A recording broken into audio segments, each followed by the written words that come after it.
A fair warning, this video contains some mature content and sensitive images. They will be shown for purposes of education and critique. Too many That's already an interesting sign already.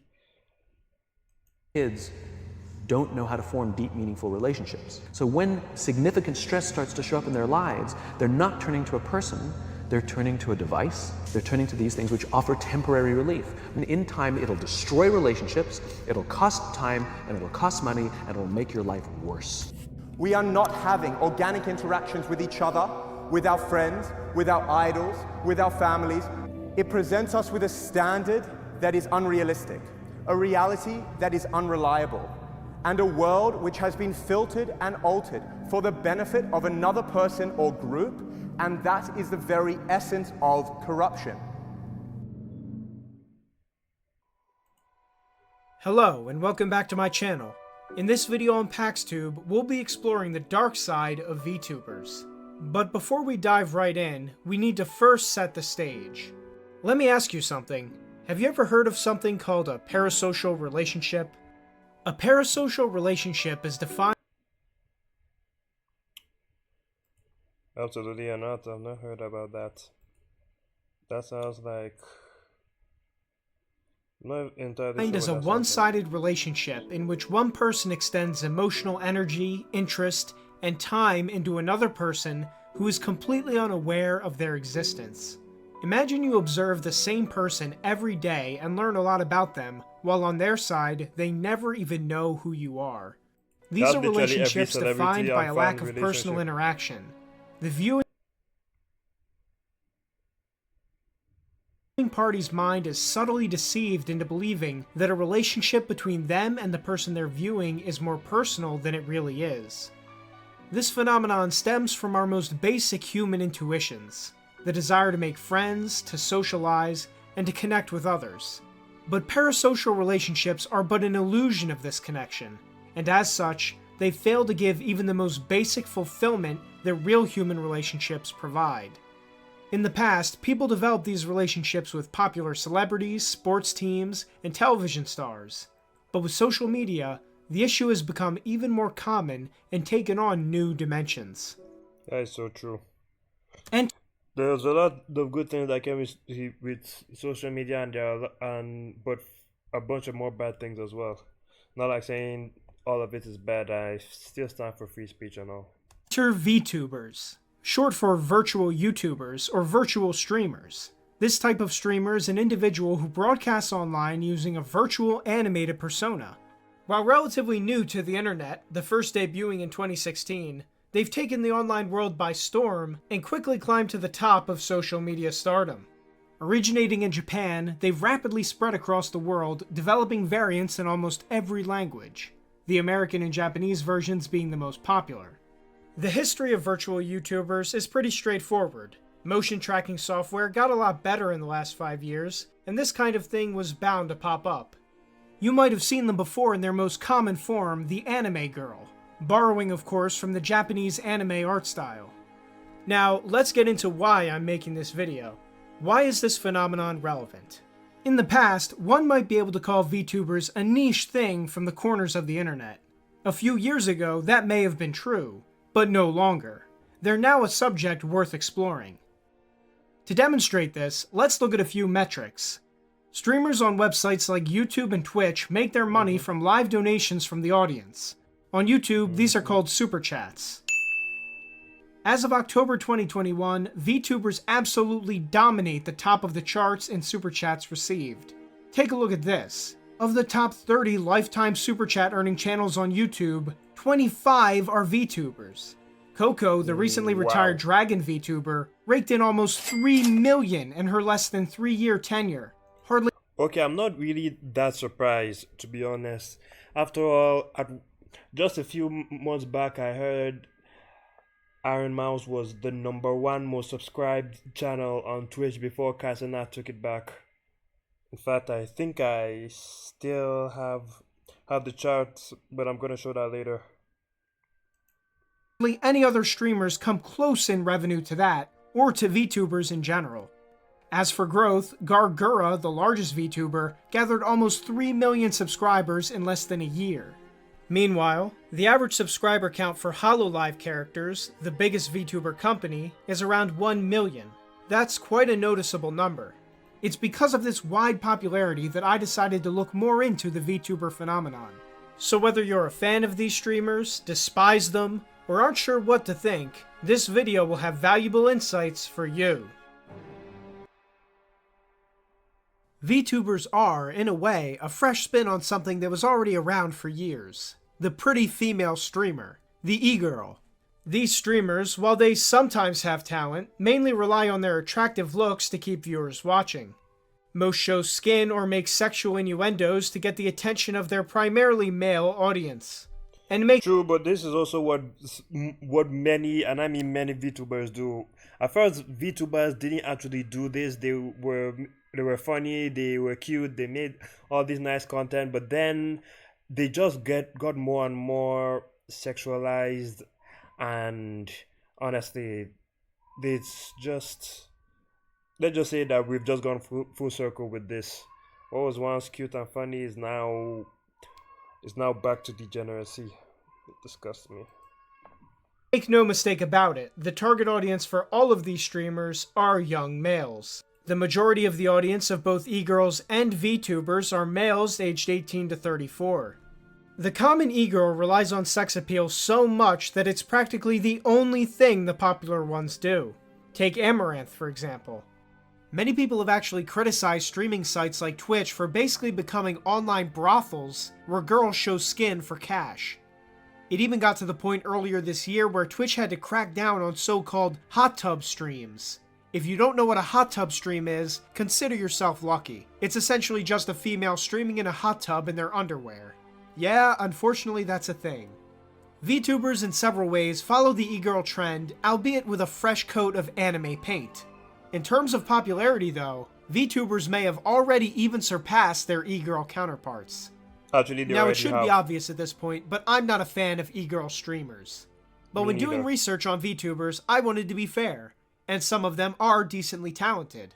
Some can sing, some can act, and some can put on entertaining personas.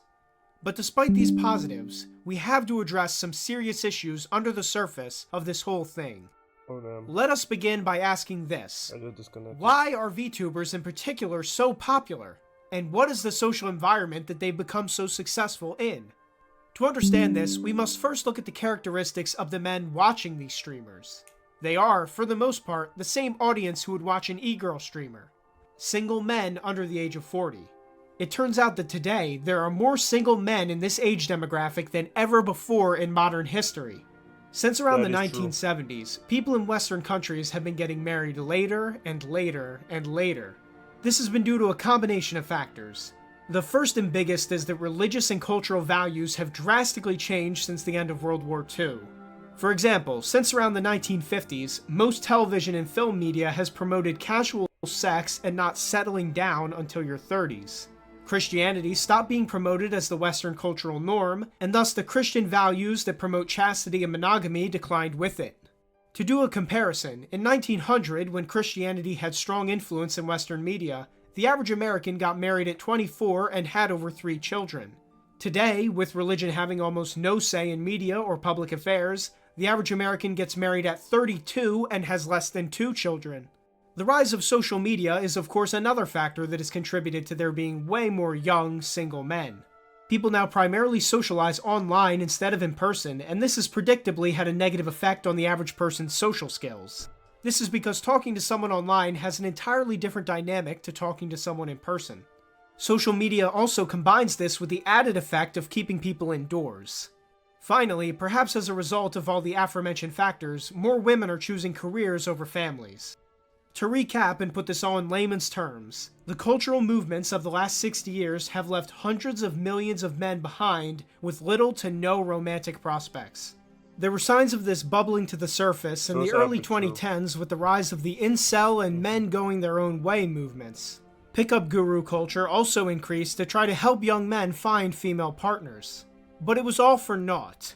Young men today are still having less sex and getting married later than ever before.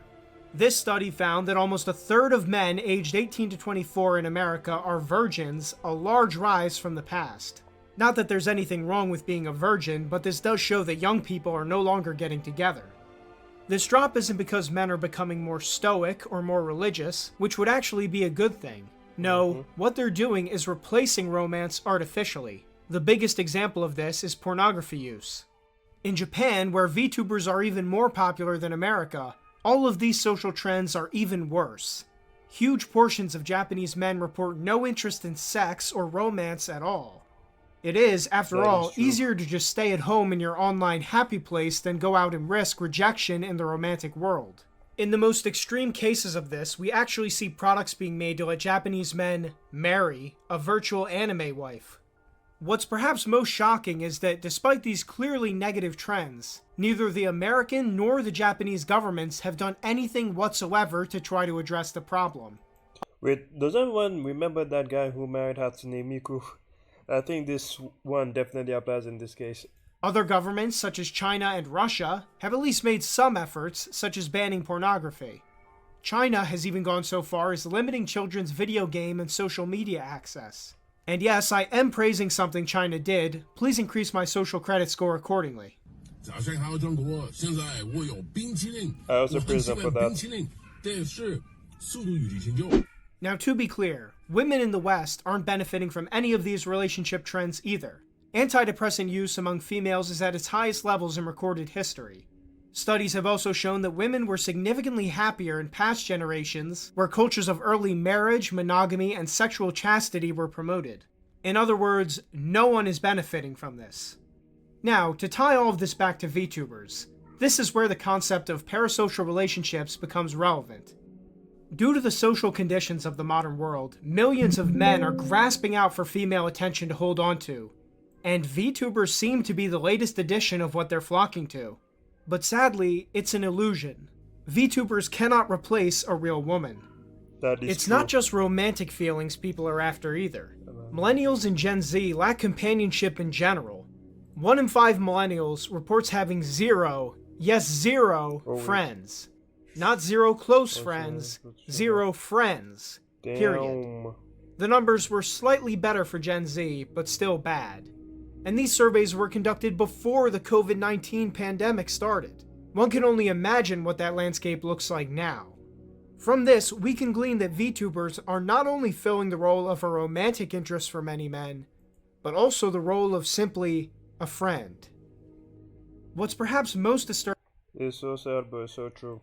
about the entire VTuber phenomenon is that these girls and the companies behind them know most of these men are struggling, and they're cashing in on it. They know their viewer struggles, they know they're feeling pain, and behind their artificial digital faces, they're laughing at them. They're laughing at them all the way to the bank. Most VTubers consistently use sex and sex appeal to squeeze even more money out of their lonely male audience. The streams of Iron Mouse, one of the largest English-speaking VTubers, begin with an animation of her character's virtual boobs jiggling. This is a common trend among English-speaking VTubers. Actually, she is the largest, especially on Twitch. And to be honest, it does make sense. She has several very sexualized avatars, despite the fact that her content just revolves around charity and her disability, which sucks. HoloLive, the largest Japanese VTuber company, fits many of its characters with similar giant bouncing boobs. Meanwhile, VTubers who don't have these attachments still often make sexual suggestions to their audience or promote fan art that is sexual in nature. Yes, even Gargura, the childlike character I mentioned earlier. It only takes browsing many of these streamers' Twitter feeds to see how sexual and degenerate they are in order to get clicks and views. Keep in mind these women are also aware that there are minors in their audience. They don't care. Now some might say, Pax, don't you defend anime as a genre? Yes, I have. But unlike many creators, I also don't hold back from criticizing degenerate animes. VTubers and anime are also not equivalent. If anything, VTubers are a ripoff of anime. While we can draw some similarities in how the VTuber industry and the anime industry often profit off of people's loneliness, there are differences between the two. I find anime to be far more artistic and less exploitative than the VTuber phenomenon.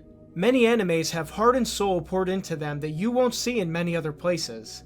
Thus, to imply that VTubers and anime are equivalent is wrong-headed. Now, to extend an olive branch somewhat, we should note that there are some exceptions to all of these trends, and some VTubers do make an effort not to be degenerate. From my research, Hololive is a mixed bag, VShojo is horrendous, and independent VTubers could be anywhere.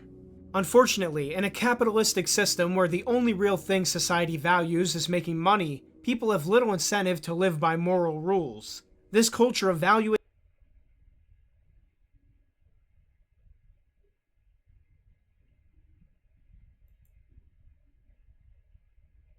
money over morality is precisely how the porn industry was able to grow from banned underground splinters into one of the largest online businesses.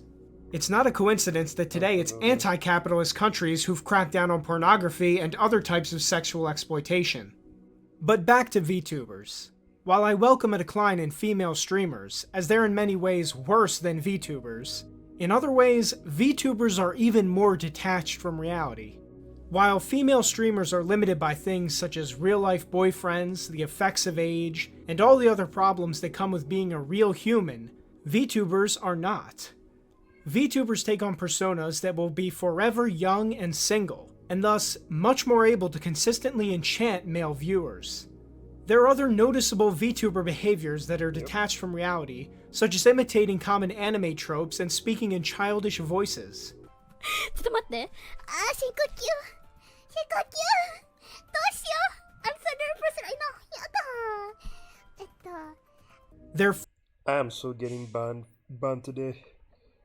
I literally just gone on Twitch today, but now I'm so scared I'll be banned. fictional personas imitating fictional characters. And some of the noises these VTubers make is just...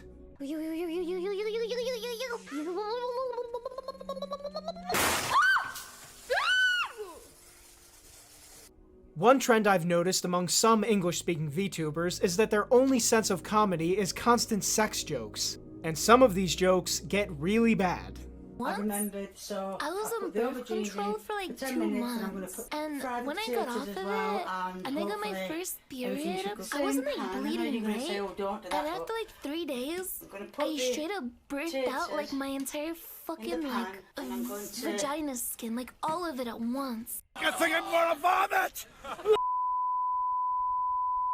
Some of these VTubers even encourage their audience to masturbate. Jack off in front of the window. So this way, it will improve your mental and physical health at an optimal rate. And you just need to do this for a half an hour a day. How was your 3rd day of... Okay, I can't do this anymore. I thought this was going to be cool. I just thought it was going to be like a nice, quiet stream. But I have a feeling if I keep playing this, I will be banned from Twitch for the rest of my life. But that is a risk I'm willing to make, unfortunately. Let's just keep going. Non-stop nut. November. Have you guys got your biggest nut yet? Ah yes, nothing says humor like encouraging your audience's porn addiction. Through their use of fictional persona, VTubers are also able to hide many of their characteristics that would probably make large parts of their audience disgusted. For example, some of these women are 30 to 40 years old. Some are divorced. And some, well, some aren't even female. That is true. Wait. Yeah. Some are I'm willing to believe that like 40% of VTubers, to be honest. transgender, while others are literally self-described cross-dressers using voice-modifying software. And before someone says, well, no one watches that, this one has over 90,000 subscribers. Now we can probably conclude that VTubers are more of a symptom of a wider cultural rot than any kind of cause. We could almost say that VTubers are the opium of single males. Damn. These girls, if you could call them that. I know you like to watch Neurosama clips on YouTube. Like, I personally, when it comes to VTubers, I just like some Neurosama clips.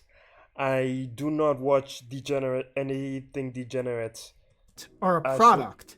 I And while a swear, product may entertain you, honestly. it can never fill the void in your soul.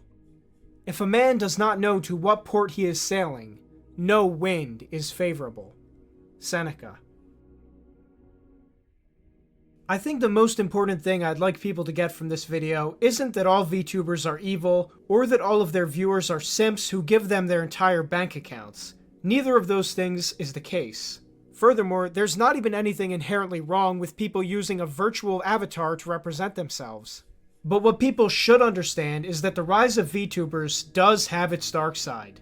They've profited off of the serious problems with modern culture while exacerbating them in the process. If our current world wasn't as flawed as it was, these girls would not have as much popularity as they currently do. We need to be on alert against those who would exploit us for their own benefit, no matter how cute they may appear. The fact is that while fictional connections with fictional characters can sometimes comfort us, we should always remember that at the end of the day, we must live in the real world. We must face reality for our own good. By doing so, we can improve it. And by fixing the problems in our own world, we reduce the need to retreat into false alternative ones. Time in this life is fleeting and precious, and we should use it wisely. I'm sure I speak for many when I say that I wish there was more media that promoted wisdom and good moral values. I've made this video because I see a lot of people hurting in our modern world. And hey, we were warned about this kind of stuff. It's my sincere hope that everything I've presented here can help in what ways it can. But what do you think? Was I too easy on VTubers? Was I too hard on them? Or did I get the fairness just right? Leave your thoughts in the comments. Also, if you enjoyed this video, please consider subscribing and clicking the notification bell. It really helps me to make more. Thanks again for watching, and as always, I will see you in the next video. I think he kind of got his point across right there. But I believe that there are some VTubers who are degenerate. Meanwhile, there are some that are good. I do not watch the degeneracy. I do not consume that shit. It's very, very, very unsettling to me, especially with the values that I hold dear. Because that's all I'm gonna say at this for now.